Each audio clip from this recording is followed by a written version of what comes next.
Muy buenas tardes para todas las personas que se conectan a una nueva emisión aquí en Uno de cada estantería en vivo. Saludamos muy especialmente a las personas que están en Twitch y los invitamos a participar en nuestro chat para que conversemos un rato sobre la lectura que vamos a tener el día de hoy. Y también saludamos a las personas que nos ven en las repeticiones en YouTube. Por allá también podemos conversar, nos pueden dejar sus comentarios, sus me gusta, sus no me gusta o compartir el video con aquellas personas a las que consideren que les puede gustar esta lectura. Y como todas las tardes, como todas las noches en el caso del día de hoy, saludamos a nuestra creadora, directora y fundadora de este espacio literario en Twitch, Kathleen Arenas. Cuéntanos cómo estás en este jueves, ya finalizando la región pacífica. Hola, hola Iván, muy buenas noches para ti, para todas las personas que nos acompañan, como bien dices, a través de nuestra señal en directo, a través de Twitch y a quienes más tarde o en esta semana o luego van a tenernos en sus casas, en sus trabajos, en sus vidas, en sus actividades cotidianas a través de nuestras repeticiones en YouTube. Sí, como bien lo dices, pues dando la bienvenida a una nueva sesión de lectura. Sí, ya este recorrido por el Pacífico termina el día de hoy, ya con el departamento, uno de los departamentos del sur de nuestro país. Se trata del departamento de Nariño y bueno, ¿no? Con muchas expectativas, ya queriendo saber, bueno, de qué se trata la lectura de hoy. Bueno, pues sí, ya cerramos la región pacífica. Como bien dices, estamos en el departamento de Nariño y bueno, hoy traigo una lectura controversial, bastante movida, tanto Ujú, por la fecha, pues ya dijimos que hace unos días estuvimos aquí en la conmemoración de la independencia, aquí en Colombia, leímos una historia sobre próceres. También hace ya un buen tiempo, María Alexandra, que nos está acompañando en el chat, nos compartió una biografía de Simón Bolívar con una narración muy novelada. Y pues bueno, hoy traemos a la contraparte, hoy traemos una historia, una recopilación histórica que le da bastante duro a Bolívar. Entonces, pues bueno, esa es la propuesta del día de hoy. El texto se llama Estudios sobre Bolívar. Bueno, pues tiene varios nombres. Estudios sobre la vida de Bolívar es como el con el que salió originalmente, pero también se consigue por ahí, ya en ediciones un poco más recientes, como El Bolívar de Sañudo, que es el autor invitado de esta noche, que se llama José Rafael Sañudo. Entonces, mm. esa es la propuesta que les traigo para hoy. ¿Qué te parece? Ok, bueno, no, pues muy interesada.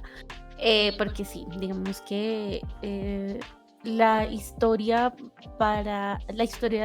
de Simón Bolívar para este departamento en particular, pues no es la historia canónica, ¿no? Entonces, digamos que nos pareció importante, bueno, traer la contraparte, porque sí, digamos que los dos lados de la historia pues deben conocerse, ¿no? Entonces, bueno, qué mejor que un autor de la región, sí, qué mejor también como que por estas épocas, igual, bueno, ya vamos acabando mes, pero digamos que sí, todavía tiene eco la celebración patriótica.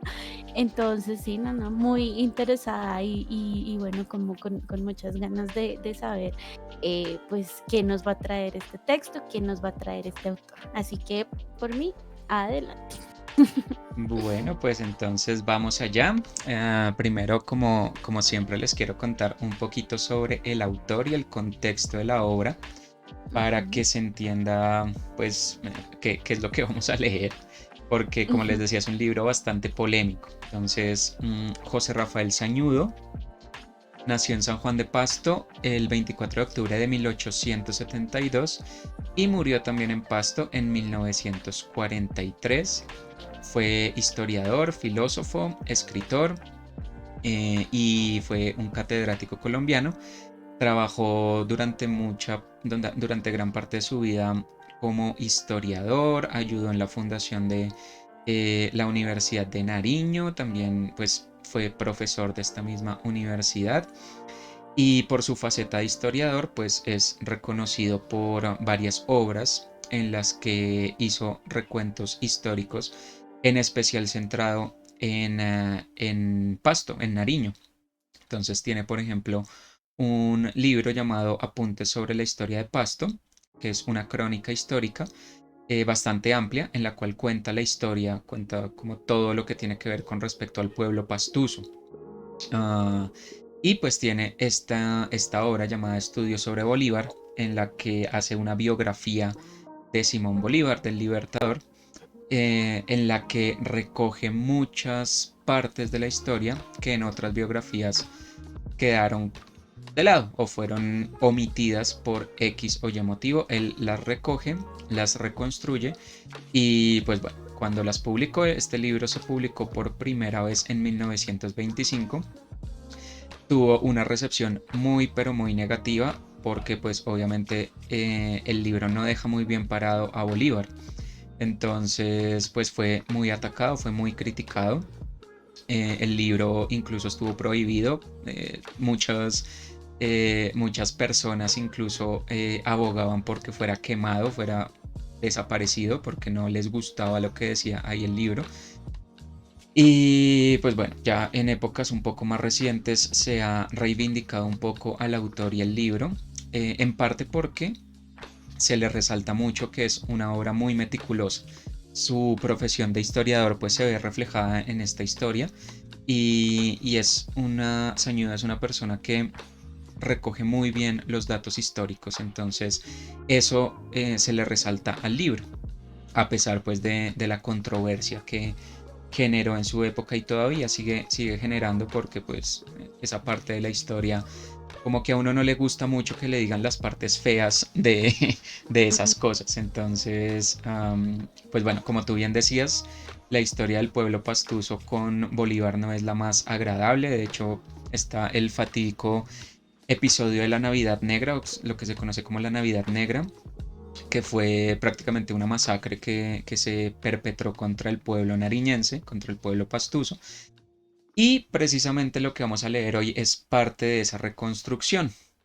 El libro de estudios sobre la vida de Bolívar se divide en varios capítulos. Hoy vamos a leer una parte, un fragmento del capítulo 5, en el cual se relata un poco, pues, qué fue lo que pasó con Bolívar y el pueblo pastuso. Entonces, ese es el contexto en el que estamos enmarcados. Y bueno, sin más preámbulo, aquí va la historia. El fragmento que voy a leer está como a mitad de capítulo, entonces voy a empezar en una parte en la que nos den un poco de contexto de, pues, qué es lo que está pasando, para dónde vamos. Okay. Entonces dice así: Bolívar, a quien el general Miller conoció entonces y le retrató diciendo que sus maneras son buenas y su aire sin afectación, pero que no predisponen mucho a su favor, y que la expresión de su semblante es cautelosa, triste y algunas veces de fiereza, pensó enseguida de la marcha de San Martín en la incorporación de Guayaquil, pues ya desde Cali, en 2 de enero de 1822, escribía al jefe que se había la ciudad dado, que una provincia no tiene derecho a apartarse de una asociación a que pertenece, con que condenaba la obra de la independencia americana, y al efecto, tales artes logreras empleó, halagando a unos como a Olmedo y amenazando a otros, que el 31 de julio una junta de sus devotos consagró la incorporación de Guayaquil, de modo que pudo escribir Santander a su amigo el 23 de agosto que Bolívar napoleónicamente hizo lo de Saint Cloud, echó a rodar la junta gubernativa, formó otra de personas de su confianza y verás en el acta acordada que aquel departamento se agregó a Colombia, aunque según Ceballos, los guayaquileños habían acordado hacer una reunión donde libremente se decidiese el asunto. Era solo general en jefe del ejército colombiano y como tal no podía enviar auxilios a otros países, que esto correspondía conceder al vicepresidente como encargado del poder ejecutivo. El 14 de julio, empero, envió al Perú en auxilio a Luis Urdaneta y el 30 a José María Córdoba con 2 brigadas compuestas de 4 batallones, nombrando a Paz del Castillo como jefe superior, por supuesto, grabando a Colombia con los gastos, sin que el gobierno del Perú se lo pidiera, pues antes bien, aunque el 9 de septiembre ofreciéronle 4.000 hombres más, el 25 de octubre ese gobierno solo le agradeció la oferta y le pidió el envío de fusiles. Sin embargo, de lo cual púsose a preparar otra expedición. Además, empezó a meterse en los negocios de aquel gobierno, porque el batallón Numancia, que en 1819 se pasó en el Perú a San Martín, quitó el nombre de Leales que éste le había dado y puso el poco honroso de Voltijeros, bien que hízolo por haber cambiado el batallón por otro de la división auxiliar de Andrés Santa Cruz. El 1 de septiembre salió de Guayaquil, el 8 llegó a Cuenca, el 10 de octubre a Loja y el 15 de noviembre volvió a Quito. Mientras tanto, graves sucesos sucedieron en Pasto. Benito Boves, sobrino materno de Boves el guerrero de Venezuela y de los capitulados de Pichincha, fugó del depósito de Quito y vino a Pasto, donde al grito de ¡Viva el Rey!, el 28 de octubre proclamó a Fernando VII. Allegó descontentos y extendida la rebelión a pesar de que gran parte de pastusos la rechazaba, pasó el Guaitara, derrotó a Antonio Obando que mandaba los pastos y reconquistó hasta Tulcán para los realistas, que estaban alentados con las noticias del Perú y sobre todo de Venezuela, donde el capitán general que sucedió a la Torre, el Canario Morales, con grande habilidad había ocupado las provincias de Coro y Maracaibo. Al saber Bolívar estas resultas, formó una división de más de 2.000 hombres compuesta de los rifles, escuadrones de guías, cazadores montados y dragones de la Guardia, que eran los cuerpos más veteranos del Ejército del Sur. Y en lugar de ponerse a su frente hastiado con la guerra de Pasto y quizás esperando que se deslustrase la campaña, diola encargo a Sucre, que en Taindala fue rechazado por los 700 fusileros y pocas lanzas de boyes. El 24 de noviembre, por lo que se retiró a Túquerres, a esperar nuevos refuerzos de tropas, hasta que engrosado con el Vargas, Bogotá y las milicias de Quito, forzó Taindala el 23 de diciembre, y el 24, después de rudo combate en Santiago, ganó Pasto, donde dice O'Leary: en la horrible matanza que siguió, soldados y paisanos, hombres y mujeres fueron promiscuamente sacrificados, y se entregaron los republicanos a un saqueo por 3 días, y a asesinatos de indefensos, robos y otros desmanes, hasta el extremo de destruir como bárbaros al fin los archivos públicos y hasta los libros parroquiales, cegando así tan importantes fuentes históricas. La matanza de hombres, mujeres y niños se hizo aunque se acogían a las iglesias, y las calles quedaron cubiertas de los cadáveres de los habitantes, de modo que el tiempo de los rifles es frase que ha quedado en Pasto para significar una cruenta catástrofe. Quizás el haber permitido Sucre tan nefandos hechos dio causa a que la providencia señalara los términos de Pasto para su asesinato 8 años después, en que no fueron partes sus habitantes, aunque otra cosa insinúe en sus sueños, al fin sueños, con inaudita ligereza indigna de su saber y canas, el expresidente señor Suárez. Asegura Restrepo que tuvieron los pastusos cerca de 300 muertos en los diferentes combates y se les tomaron pocos prisioneros a causa de la verdadera terquedad con que se defendían. El 7 de diciembre se decía en Quito que Sucre estaba ya en Guaitará, con 2.000 hombres, por lo cual se puso Bolívar en marcha para Pasto, cuyo vencimiento supo en Ibarra, de donde su secretario Pérez escribió el 28 de diciembre a Paz del Castillo. Así terminó la insurrección de Pasto. Y Santander, que ahora marcha y Sucre, que ahora marcha para allí, tomará medidas tan eficaces que pongan a los pastusos fuera de la posibilidad de alentar la esperanza de insurreccionarse. Pues dice O'Leary, resolvió por tanto hacerles sentir la enormidad del crimen con la severidad del castigo. En efecto, el 2 de enero de 1823 entró a Pasto. El 13 dio un decreto de confiscación de bienes a los pastusos, porque decía en un considerado que esta ciudad, furiosamente enemiga de la República, no se someterá a la obediencia y tratará siempre de turbar el sosiego y tranquilidad pública, sino se le castiga severa y ejemplarmente. Y nombró una comisión de reparto de esos bienes, aunque publicó un indulto. Impuso a los pueblos rebeldes una contribución de 30.000 pesos y 3.000 reses y 2.500 caballos, que la empobrecida y saqueada Pasto no podía pagar. Después, dice Restrepo, ordenó que se reclutara a todos los hombres útiles para las armas y que a los más inquietos se les llevara en calidad de presos, todos los cuales debían ser conducidos a las provincias meridionales de Quito. Mandó confiscar los bienes de todos los que hubiesen tenido parte en la insurrección, de cualquier modo que lo hubieran ejecutado, y que no se presentaren a Sucre en los 6 primeros días que asignó para hacerlo, después de ocupada la ciudad. Asimismo, dispuso confiscar los bienes de aquellos pastusos que los tenían en el cantón de Túquerres y que permanecieron en Pasto después de la rebelión. Con tales decretos, casi todas las propiedades de los pastusos vinieron a ser confiscables y se mandaron repartir a los militares de la República en pago de sus haberes. La infiel Pasto quedó desierta en su mayor parte, y su castigo resonó en todos los ángulos de Colombia. Desterró además a varios eclesiásticos realistas y lo mismo hizo en Quito respecto de europeos y criollos desafectos, aunque allí hubo capitulación y ninguna rebeldía, y ya se había publicado la Constitución, y contra esta que abolió el tributo de los indios, dispuso el 6 de enero que los de Pasto le pagasen con los atrasados como pagaban al gobierno español.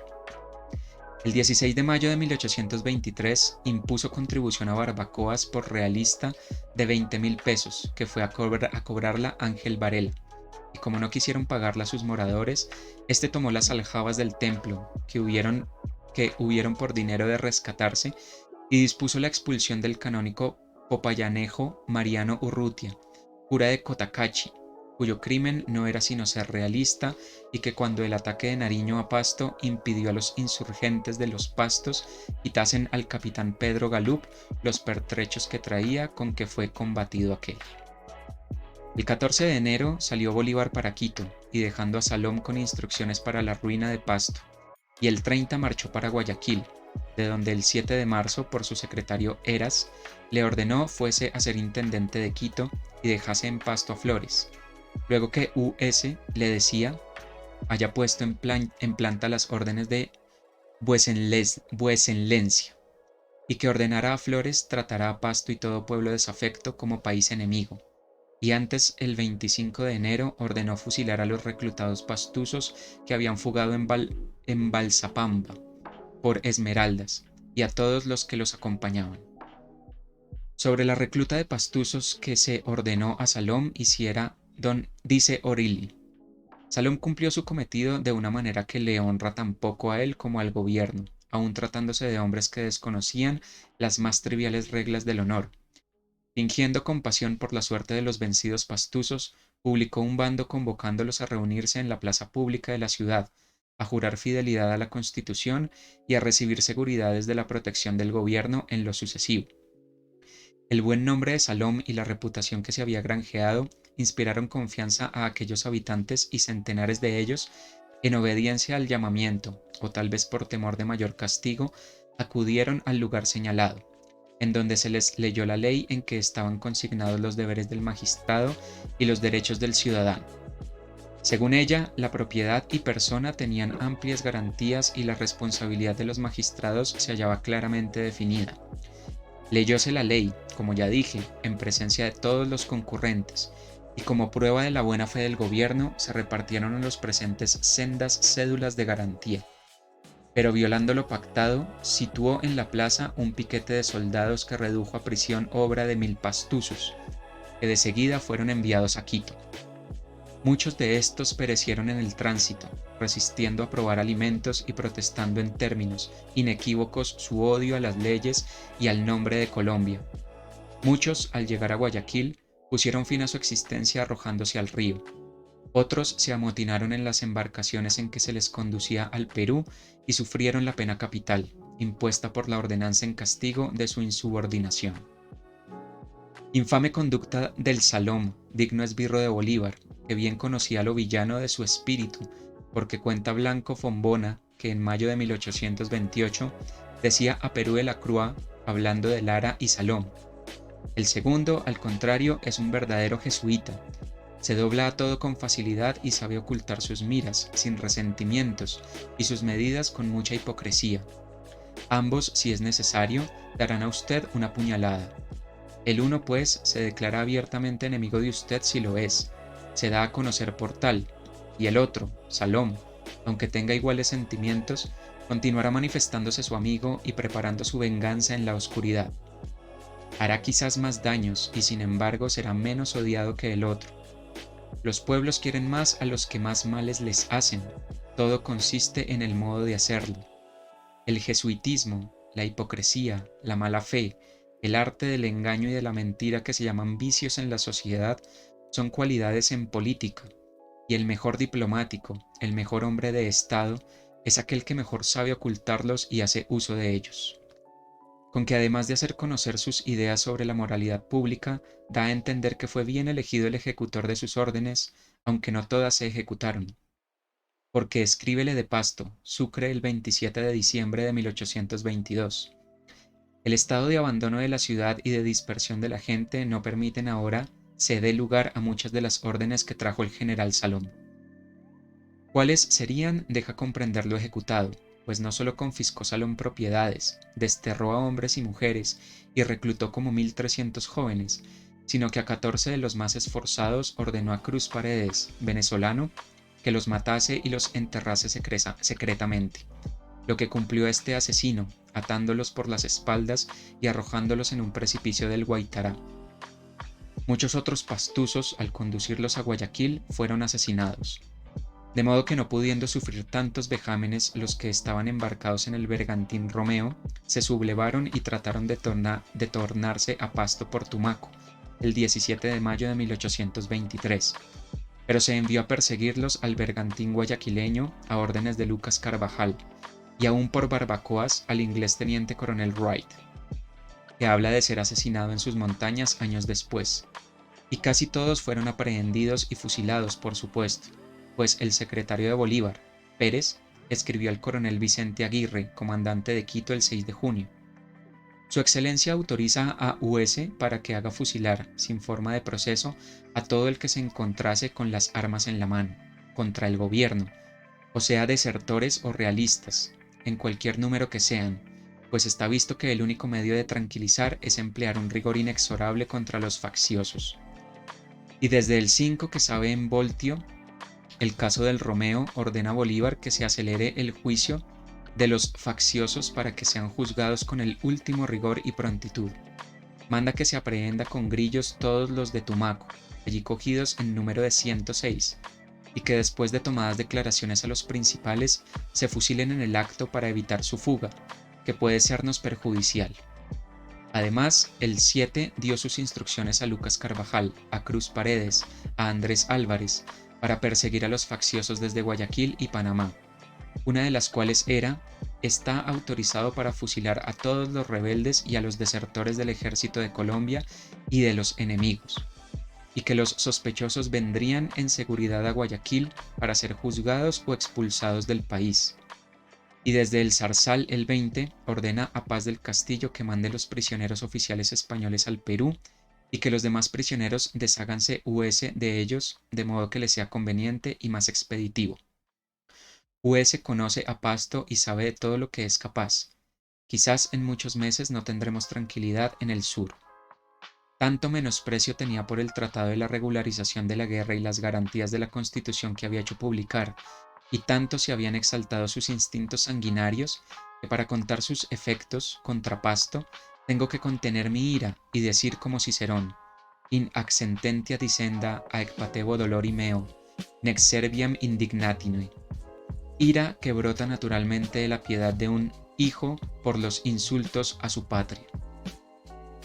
Ya desde que venía para Pasto traía horribles propósitos, pues de Ibarra, el 23 de diciembre de 1822, escribía que marchaba para ensayar contra ella el método empleado en la Ciénaga, población de Magdalena, con los rifles, que tuvo buen efecto, y el 21 de junio desde Quito escríbele a Santander: yo he dictado medidas terribles contra ese infame pueblo y usted tendrá una copia para el ministerio. de las instrucciones dadas al general Salom. Las mujeres mismas son peligrosísimas. Y añade que en Pasto 3000 almas, no quedaban más, son enemigas, pero un alma de acero que no plega por nada, es preciso destruirlos hasta en sus elementos. Mas Santander el 2 de agosto le contestó que los expulsados de Guayaquil publicaban en Jamaica horrores de su conducta en Pasto. Todavía le duraba la inquina contra Pasto por lo de Bomboná el 10 de febrero de 1824, exacerbado por la sublevación del Callao, pues daba a Salom las órdenes de destruir a los pastusos. US sabe muy bien que mientras exista un solo rebelde en los Pastos, están a punto de encallar las más fuertes divisiones nuestras, y que tomara reclutas y ocupara todo y publicara una ley marcial, y añadía, pero esta declaración de ley marcial ofrece el inconveniente de que los rebeldes de Pasto se harán tanto más fuertes cuanto más victoriosos crean se hallan los españoles en el Perú.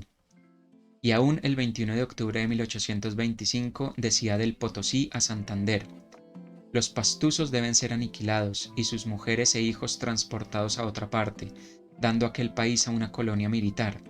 De otro modo, Colombia se acordará de los pastusos cuando haya el menor alboroto o embarazo, aun cuando sea de aquí a 100 años, porque jamás se olvidarán de nuestros estragos, aunque demasiado merecidos. Sí, que un pastuso noble no debe olvidarlos, pues no hay hidalguía en olvidar las ofensas de su madre, y es muy vil elogiar a quien se manchó con tantos crímenes contra ella. ¿Qué te parece esta lectura? Ok, bueno, ¿no? Como lo anticipábamos, sí, pues bastante, pues un retrato muy diferente, por ejemplo, a los que veíamos antes. Digamos que estamos, bueno, hemos tenido la oportunidad de ver diferentes textos, ya sea como, bueno, Bolívar, como el prócer. Con el texto de doña Gualdina vimos, bueno, qué estaba pasando, por ejemplo, con las mujeres en esta época. Y bueno, ya tenemos entonces directamente desde la región a la que le compete, pues un testimonio diferente, ¿no? Un testimonio descarnado, un testimonio que sí, pues, se nota muchísimo, pues, ese malestar, ¿no? Con esa figura pública, con esa figura política, no sé, pues con toda el discurso del prócer, el discurso de la libertad, el discurso, pues, de em, ensalzar de pronto a esta persona, ¿no? Entonces sí, bueno, evidentemente tiene que crear un malestar. De hecho, estaba haciendo la investigación previa, pues encontramos, bueno, como bien lo decías, este texto ha tenido muchas ediciones. Primero, pues sí, fue sacado y prohibido, sacado de las librerías, prohibido, y fue reeditado como con otros textos, con prólogos y esto, pues tratando como de suavizar un poco el texto que se nos cuenta. En general es un texto que se divide como en las diferentes épocas de la vida de Bolívar, y en todas se nos cuenta como esta faceta, bueno, la crítica o las reseñas lo dicen humana. Pues sí, yo diría que es bastante fuerte, hablando pues de una figura histórica, pero yo diría que es también normal, ¿no? Digamos que estamos en una época donde pues ya a raíz de todos los canales de comunicación, de publicación que hay, pues esto tiene que pasar en algún momento, ¿no? Ya podría reevaluarse eso de que la historia la escriben solo los ganadores, y creo que es el caso de este texto, ¿no? Particularmente, bueno, pues con el hecho histórico. Entonces, veía que cuando hicieron una edición reciente, en Pasto aún había gente, digamos que ofendida por este texto, ¿no? Y entonces ahí lo dice el autor, ahí lo dice José Rafael Sañudo, pues el quien nos acuerda de su historia. pues bueno, pasa lo que pasa. También me llama la atención que finalmente esa última reedición pues viene en épocas donde, por ejemplo, no sé si lo sabían, pero bueno, se tumbaron varias estatuas en el proceso de las protestas y bueno, una de las que cayó precisamente fue una de Simón Bolívar en el departamento de Nariño. Entonces, y pues han caído muchas más, ¿no? Digamos que eh, es una época en la que se están reevaluando todos esos modelos y no solamente en Colombia, lo veíamos por ejemplo en Canadá, en Estados Unidos también, pues hay como mucho, digamos que una reevaluación de eso, sin hablar pues del método que se utilice para hacerlo, pero digamos que sí hay una tendencia en este momento y creo que también la reedición de estos textos que en algún momento fueron tan delicados, tan ofensivos, por así decirlo, solo por tratar pues otro aspecto de la vida de los personajes, pues ya digamos que se está dando, ¿no? Quería preguntarte, bueno, ¿cómo ves ese asunto? ¿Crees que em, la historia de pronto se está reevaluando ahora que pues digamos hay muchos medios para sacar como estos textos? ¿Qué piensas al respecto? Sí, pues yo también cuando lo encontré recordé lo que tú mencionabas de las estatuas Ujú. específicamente y recordé también mucho un libro que leí cuando estaba en el colegio. Afortunadamente tuve un muy buen profesor de sociales por esas épocas, como cuando estaba como en sexto, séptimo más o menos. Y él nos hizo leer un libro que también es muy conocido que se llama El huracán de Germán Castro Caicedo. Y el impacto que genera, el impacto que me generó ese libro en esa época, pues yo todavía era muy niño, es como el impacto que genera pues saber estas otras partes de la historia. Para las personas que de pronto no conozcan el libro, El huracán es un libro que narra, es decir, Germán Castro Caicedo hizo el mismo recorrido que hizo Colón para el descubrimiento de América y tiene una narración dual en la cual Castro Caicedo va contando su viaje y a la par se va relatando el viaje del descubrimiento y la conquista de América. Y obviamente pues para mí fue impactante porque lo que yo sabía hasta ese momento era que todo había sido flores y dulces y eso había sido como una cosa así súper bonita. Sí, la reina se apiadó de este pobre navegante y le compró sus carabelas y se vino para acá y se encontró con los indios y todo fue muy bonito y como que entre comillas los civilizó y de ahí venimos. Y es como la historia romántica que le cuentan a uno de niño del descubrimiento de América, como todo fue muy bonito. Y el huracán es una vaina súper, súper cruda, o sea, cuentan como todas las, pues empezando, pues cuentan el linaje de la gente que venía en esos barcos, que eran pues básicamente eh, pobres diablos que ya estaban condenados a muerte y lo único que encontraron fue, vea, este loco se quiere ir por allá a meterse al mar, ¿se quieren ir con él? Hágale, súbanse. Eh, Empezando por eso, ¿no? Todo lo que pasaba en esos barcos, las pestes, la muerte, la manera en la que se le revelaron a este tipo ya casi al final, porque tipo dele y dele y dele y solo encontraban mar y no sabían a dónde llegar. Y después ya el choque con las comunidades indígenas es una vaina brutal, brutal, o sea, la descripción que hay ahí es realmente brutal. Entonces, pues uno queda en shock porque es como, o sea, toda la historia que me han contado ha sido mentira hasta este momento. Y sí, pasa algo muy curioso con eso y es que muchas veces a uno no le gusta que le cuenten esas partes feas porque uno asume que un hecho como la independencia pues de varios países, o sea, Bolívar en el papel independizó pues prácticamente a media Latinoamérica, o al menos el cono sur. A uno le cuesta o como que se resiste a creer que hechos tan nobles, o entre comillas tan nobles, estén manchados de cosas tan feas. pero pues la historia no es tan bonita como nos la cuentan y efectivamente ahí detrás hay un montón de cosas que como tú bien decías, es importante conocer, porque si no se queda uno solamente con la versión romántica y pues eso tampoco es bueno. Con ninguna figura histórica. También, esto pasa con todas las figuras históricas, de derecha, de izquierda, antiguas, modernas, contemporáneas.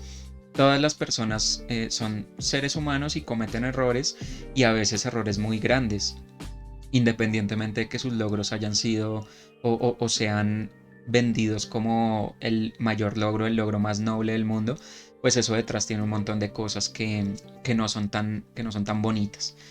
Y creo que ese es el valor de este tipo de textos y es el valor específicamente del texto de Sañudo. En una crónica que le hicieron en el diario El Espectador hace ya un tiempo, cuando lo relanzaron en el año... bueno, mentira, esto no es tan viejo, este es de este año. Ujú. Ah, espérame, miro quién es el autor, se llama Mauricio Chávez Bustos. Dice que sí, el autor o Sañudo pensó en este libro como una manera de bajar del pedestal a estas figuras. Saludamos por ahí a un nuevo seguidor, a Pensarnos, que nos acaba de seguir. Bienvenida o bienvenido a este espacio. Te invitamos a participar en nuestro chat. Estamos charlando del libro de estudios sobre la vida de Bolívar. Ujú. Y dice Sañudo, o señalan que la intención de Sañudo era precisamente bajar del pedestal a este tipo de figuras, que pues como que en nuestro patriotismo nos han enseñado casi que a ensalzarlas y están a un nivel de casi que de divinidad, pero la intención de Sañudo y la intención de estos libros es básicamente decir como, no, eran seres humanos y eran seres humanos que hacían embarradas y embarradas feas y no eran tan perfectos como nos los quieren vender en los libros de historia. Y eso no está mal, no pareciera que por la recepción que tuvo el libro de Sañudo, lo que estábamos charlando hace un momento, pareciera que eso está mal, como decir que este tipo era o cometió errores o en ciertos momentos de la historia fue realmente sanguinario, o fue un dictador para algunas personas. Parece que decir eso está mal, porque como que hace que el patriotismo decaiga, como que uno ya no se siente identificado con su patria. Pues yo no estoy de acuerdo con eso, yo creo que vale la pena reconstruir la historia de la manera más certera posible, porque Mm. darse cuenta de eso nos permite darnos cuenta de cosas que nos pueden pasar en la actualidad y que pasamos por alto, tal vez precisamente por eso, por querer ensalzar a las personas y no querer ver esa parte que de pronto nos da como un poco de miedo o un poco de resquemor. Y bueno, a propósito de eso, quiero leer este aparte que señala Bustos en su crónica de El Espectador, de pues en qué está o cómo hizo Sañudo este libro. Dice: el sustento histórico filosófico del libro está anclado en la teoría de la expiación, expuesta años atrás en su novela, en donde se lee: un crimen cuesta, trae ruina a los pueblos caen por sus crímenes, dictado por Dios, el divino juez, y recuerda además que si los padres pecaron, los hijos soportan sus inequidades, explicando de esta manera cómo la vida de Bolívar tuvo consecuencias funestas para las repúblicas que pretendió liberar de los españoles. Ok, bueno, sí, digamos que, pues, por ejemplo, como nos dice Nuri en el chat, y a propósito también, sí, le damos la bienvenida a Pensarnos, es el seguidor o seguidora que ya nos acompaña en nuestra comunidad, que sí, como bien dices, invitamos a participar con nosotros. De hecho, sí, ya nos está escribiendo, nos dice que no tenía idea que había este tipo de canales. Entonces, sí, claro, aquí estamos. Estamos haciendo un recorrido por Colombia. Llegas justo cuando estamos terminando con la región del Pacífico. Así que bueno, ¿no? Eres bienvenida, bienvenido a pues comentar, a estar en nuestra comunidad. Estamos acá por las tardes, así que bueno, sí, ahora que estás suscrita o suscrito, te va a llegar un mensaje cada vez que iniciemos emisión y pues bueno, por acá te esperamos. Y como nos dice Nuri también en el chat, pues seguramente en los llanos de Colombia y Venezuela también se encuentren pues relatos de cómo hizo Bolívar para tener el ejército, pues los relatos de las batallas y pues que ella nos dice que posiblemente tengamos registros de historias como estas, ¿no? Entonces es bastante importante. Y como bien lo dices, sí, la historia, y por eso lo decíamos al principio, ya en estos tiempos, pues la historia ya no se cuenta de una manera unilateral, ¿no? Digamos que estamos en un punto donde hay muchas formas de difundir, aunque obviamente entendemos que sí, también hay intereses en esas difusiones, así como y hubo intereses también en el proceso de contar esa historia. Digamos que sí, es un momento en el que, bueno, todo eso está cayendo. Digamos que a este autor particularmente, pues a raíz de este texto, pues le sobrevino un montón de vetos, un montón de, bueno, deshonor, por así decirlo, por pues haber escrito este texto, haberse metido de pronto con una figura que está tan arraigada, porque bueno, también hace parte, así como meterse con Cristóbal Colón, en general con las figuras históricas, pero digamos que Bolívar, también meterse con Bolívar es meterse como con el sentimiento de patria y de América y esto. Entonces sí, digamos que este autor la pasó muy mal a raíz de este texto. Prácticamente lo sacaron de la vida académica, y tuvo que pasar mucho tiempo para que este texto viera la luz de una manera am, un poco objetiva, ¿no? Como les comentábamos, tuvo unas ediciones, de hecho me llamaba la atención que tuvo una edición en una colección que literal se llamaba Lista Negra. Mm. Entonces, pues digamos que eso ya, como que lista negra no en el mal sentido, sino que sí, son los libros que alguna vez fueron criticados, alguna vez fueron considerados que no debían ver la luz, etcétera. Pero sí, digamos que este texto ha tenido una historia bastante turbulenta, así como el autor. Entonces sí, estamos frente a algo que con el tiempo y con la historia pues se ha negado, se ha querido esconder. No sé, yo hago el paralelo como cuando hay textos que se refieren de pronto, no sé, a líderes religiosos o algo así. Estamos hablando como de la misma situación. Pensarnos nos dice, por ejemplo, que una vez le dijeron que los libros de historia realmente son libros cargados de opinión y que negarlo es imposible y que está de acuerdo. Entonces sí, digamos que ahí tenemos un texto con mucha más historia. Yo quería preguntarte, ¿tú crees que al hacer eso, digamos que al querer em, censurar de pronto este tipo de textos, a la larga no le hacen como más publicidad? ¿Qué piensas de eso? Pues hoy en día yo creo que sí. Pero bueno, pues antes de responderte, sí, para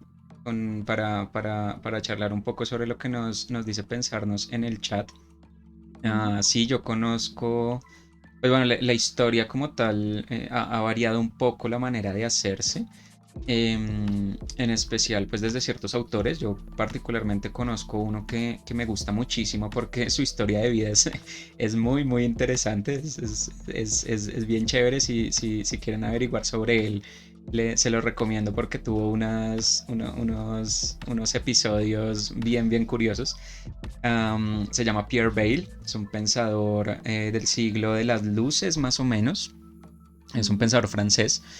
Y él se caracterizaba porque pertenecía a la escuela del escepticismo de Cicerón, que son personas que pues fueron como los primeros que eh, plantearon el hecho de usar la probabilidad, no la probabilidad que conocemos hoy estadística, sino la probabilidad en el sentido de qué tan probable es que algo sea cierto o falso para tomar en cuenta sus decisiones. Entonces, sí, ya en un momento te lo escribo en el chat. Am, él, ah, Él hizo unos libros, o bueno, en realidad hizo un libro que se llama Historia Crítica Filosófica y es un libro, perdón, diccionario crítico filosófico y es, pues como su nombre lo indica, un diccionario, pero tiene la particularidad de que recoge la vida de algunas personas como biografías y lo que hace es recoger todo lo que se decía sobre ellas, tanto lo bueno como lo malo, para contrastar esas opiniones y sacar como una biografía lo más completa posible. Entonces, pues en eso consistía su pensar escéptico y es cómo se hace más o menos historia moderna, que no es, ya no se depende tanto de la opinión de una sola persona. Por ejemplo, los historiadores antiguos, no sé, Plinio el Viejo o se me va el nombre ahorita del griego, Diógenes Laercio, no de Sinope, ese es el otro, ese es el loco, Diógenes Laercio, que era uno de los historiadores famosos de la antigua Grecia. Lo que esta gente hacía era pues como contar chismes, eran los chismosos de la época, básicamente. Entonces decían como, no, yo por ahí escuché que fulanito hizo tal cosa y pues lo anotaban en un libro, en un papiro, lo que sea, y esa era la historia. Y así se hizo por mucho tiempo y ahí está lo que dice pensarnos, que era como la opinión de esta gente. Por ejemplo, Plinio le tenía mucho raye a algunos gobernantes romanos, como los escipiones, y decía cosas feas de ellos. Y su recopilación historia de eso tiene cosas negativas sobre ellos. Y los que los apoyaban, los que estaban de acuerdo con sus políticas, pues escribían cosas bonitas. En eso consistía la historia durante mucho tiempo. Pero hoy en día se trata un poco más de hacer una recopilación un poco más, bueno, los buenos historiadores, ¿no? Que también uno se puede encontrar con gente que hace de todo. Pero sí, indudablemente en medio de eso hay algún tipo de subjetividad ahí metida. Obviamente uno puede decir como eh, escojo contar este pedacito y no el otro porque soy de cierta tendencia política o de cierta tendencia religiosa o de cierta tendencia, no sé, de pensamiento. Entonces omito otras cositas. Pero como bien decías tú, pues hoy en día es un poco más difícil no tener el panorama completo porque uno puede leer la perspectiva de distintas personas. Entonces ya está un poco más en el lector buscar esas distintas perspectivas para no quedarse con una que de pronto esté sesgada. Pero sí, yo estoy de acuerdo con pensarnos. Yo creo que sí, hay mucho de eso y hay que ser escépticos, hay que ser como Pierre Bayle a la hora de leer esas cosas para no, para no quedarse con visiones de pronto muy sesgadas. Y sobre Completamente. lo que tú mencionabas, sí, yo creo que, pues bueno, eso de hecho es un fenómeno bien estudiado, se llama el efecto Streisand, y Ujú. es que hoy en día cuando tú tratas de ocultar algo, pues eso se vuelve más famoso y se llama precisamente efecto Streisand porque Barbara Streisand, ¿sí se llama Bárbara? Sí, creo que sí. Sí, Bárbara. Sí, Ujú. ella trató de ocultar, creo que era una mansión que había comprado o que había hecho, o yo qué sé, una vaina monstruosa que había hecho, una casa, y trató de esconderla y mientras más trataba de esconderla, pues más fotos y más cosas y más se hablaba de ella, entonces terminó siendo mucho más famosa de lo que ella quería en un principio. Entonces, sí, claro, hoy en día algo que se quiera como vetar o se quiera prohibir, pues tiene mucha más repercusión que si no se quisiera prohibir y lo hemos visto en muchas ocasiones. Aquí en Colombia recientemente ha pasado mucho, pasó con un mural que hicieron con respecto a los falsos positivos. Un grupo de personas hicieron un mural denunciando este macabro hecho en Colombia.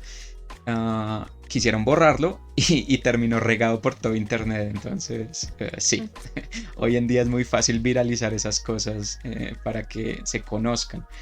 En 1925, que fue cuando salió la primera edición de este libro, no creo que fuera tan fácil.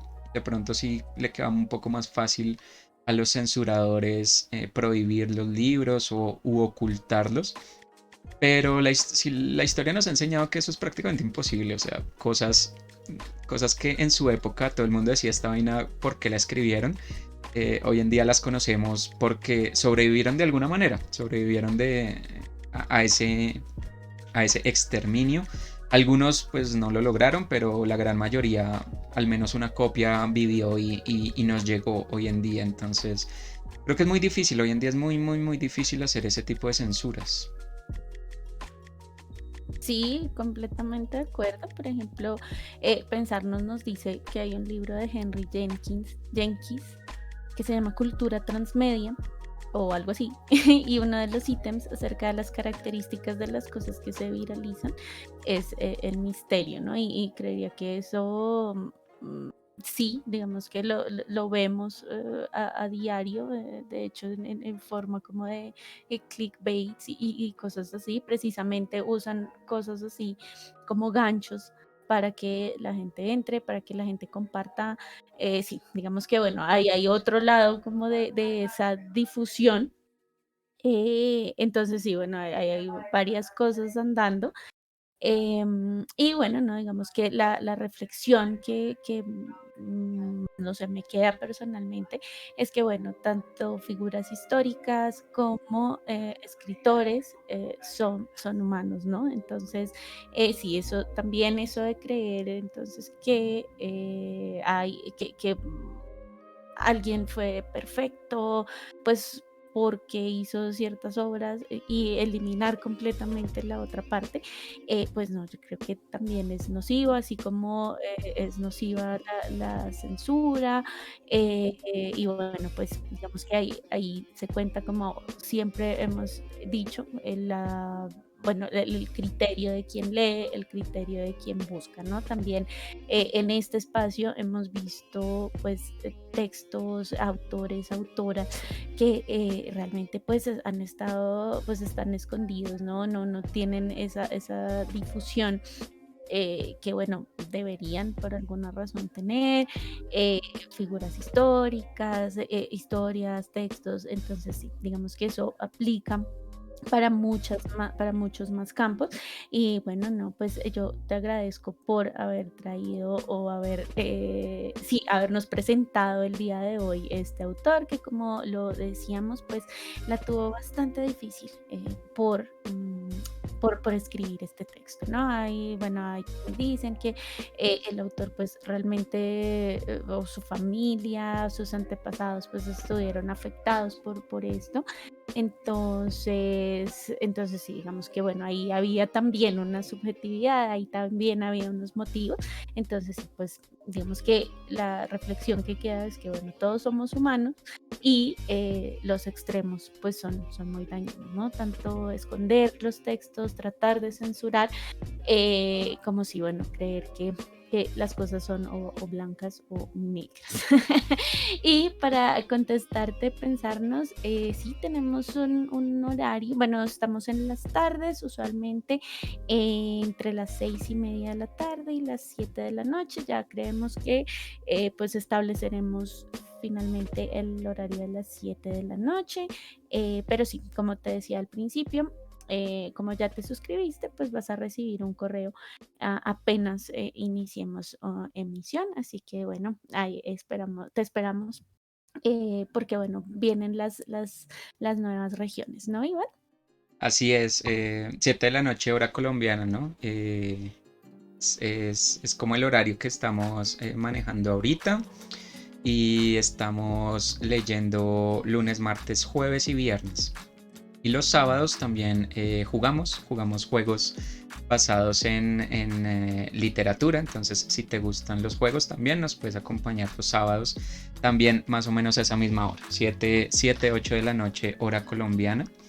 Eh, pues también para tener, esas son emisiones un poco más relajadas porque pues estamos jugando, pero también charlamos un poco sobre literatura o sobre las obras en las que están basadas estos juegos. Entonces, también te esperamos por allá. Y pues muchísimas gracias por habernos acompañado hoy en esta emisión, en esta lectura. Gracias también a María Alexandra, a Nuri, que estuvieron por ahí acompañándonos en el chat. Y bueno, les recordamos que nosotros estamos también en todas las redes sociales para que estén al tanto de lo que estamos haciendo. Tenemos la página web oficial de Uno de Cada Estantería, que ya está en construcción, pero ya dentro de poco estará disponible. Y también estamos en YouTube, donde subimos estos capítulos por si se perdieron alguno, quieren revivir alguna lectura que ya hayamos hecho o la quieren compartir con alguien que les parezca que le puede gustar. Allá pueden encontrar todas las lecturas que hemos hecho y también otros videos que hemos hecho antes. Y estamos en Instagram y Facebook, donde también estamos subiendo eventos, convocatorias de librerías, cosas que están sacando los autores, bueno, cositas que giran en torno al mundo de la literatura, que es lo que nos gusta. Entonces, si quieren estar enterados de todo eso, nos pueden seguir en las redes y también ahí pues les estamos comentando lo que nosotros estamos haciendo aquí en las lecturas o nuevos eventos o cosas como los literamigos que estamos promocionando en estos momentos, que son unos amigurumis con los que pueden conectar con aquellas personas a las que les guste la literatura. Entonces, si quieren saber más de ellos, en qué se basan o cuáles que representan, en Facebook y en Instagram pueden conocer un poco más sobre ellos. A ti, Cata, muchísimas gracias por habernos acompañado el día de hoy, por este espacio de lectura que está, como les repetimos siempre, está abierto para todos ustedes. Y pues nada, ¿cuál es tu reflexión de cierre? No, pues como siempre, agradecerte a ti por acompañarme en estas lecturas, traer esta lectura tan interesante que nos dio bastante de qué hablar. Y nada, a las personas que nos acompañaron también, muchísimas gracias. Ustedes saben, este espacio es de ustedes. Si para las regiones que vienen quieren proponer algún autor, alguna autora, pues ya saben que pueden contactarnos, estamos en nuestras comunidades en redes, así que sí, ahí estamos a un clic y por ahora pues les deseamos un feliz resto de su jornada y ya saben, nos vemos en las estanterías. Que estén muy bien, muchas gracias, hasta luego. Chao, chao.